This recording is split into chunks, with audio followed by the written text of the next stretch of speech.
বিলাসীপাড়াৰ ৰাণীগঞ্জত কিছুমাহ পূৰ্বে CSPত গুলীচালনা কৰা ঘটনাৰ লগত জড়িত এজনে হালকুচা আৰক্ষী চকীত আত্মসমৰ্পণ কৰে।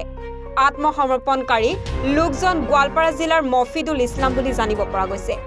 উল্লেখ্য যে যোৱা নৱেম্বৰ মাহত বিলাসীপাড়াৰ ৰাণীগঞ্জ আৰক্ষী চকীৰ সমীপত নিশা এটা CSP চেণ্টাৰত লক্ষ্য কৰি গুলীচালনা কৰিছিল দুৰ্বৃত্তই।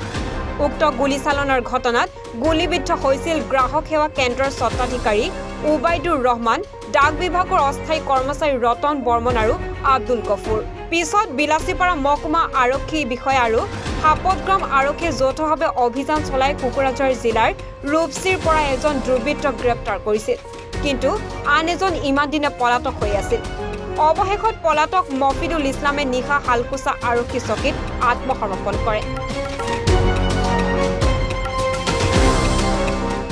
নাম কি? মফিদুল ইসলাম চলাখুৰা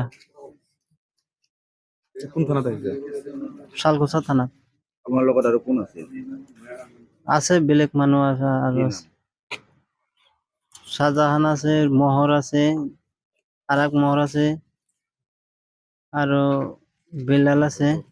আজি মানে আমাৰ কি কয় এই গোৱালপাৰা ডিষ্ট্ৰিক্টৰ হয় মফিদুল ইছলাম নাম। কিবা এটা কেছত মানে তাৰ নামটো সাঙুৰ খাই আছে, সেইটো আমি শুনা পাইছো। তাক বহুদিনৰ পৰা পুলিচে বিচাৰি আছে, কিন্তু তাৰ ইচ্ছাকৃতভাৱে বা বেলেগৰ কাৰোবাৰ হেঁচাত সি তাক পোৱা নাই, মানে ধৰিব পৰা নাই। কিন্তু আজি সি ইচ্ছাকৃতভাৱে আইনৰ প্ৰতি সন্মান জনাই সি ইচ্ছাকৃতভাৱে আহি চেৰেণ্ডাৰ হল। এইটো হল শালকুচা থানাত চেৰেণ্ডাৰ হল। সি নিজেই ক'লে যে আৰু আমি ভৱিষ্যতত এইবিলাক কাম নকৰো, আৰু যি হৈছে হৈছে, মই চেৰেণ্ডাৰ কৰিম। তো আমি আনি তাক থানাত গতাই দিলো। কিবা আৰ্মছৰ কেছ বুলি শুনা পাইছিলো, তেনেকুৱা। এইটো কেছটো ৰাণীগঞ্জ নে সাপতগ্ৰাম থানাত হ'ব, এনেকুৱা শুনিছে আৰু। এইটো কিবা CSPৰ হয় স্বত্বাধিকাৰৰ কিবা এটা তেনেকুৱা শুনিছিলো।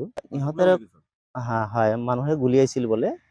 এতিয়া হয় হয় ই জড়িত থকাৰ অভিযোগ পোৱা গৈছে। এতিয়া আছে না আছে সেইটো আমি নাজানো। আজি তাক সি নিজে কৈছে যে আমি চাৰেণ্ডাৰ কৰিম, সেইকাৰণে আহি তাক লৈ আহি থানাত চাৰেণ্ডাৰ কৰাই দিলো আমি।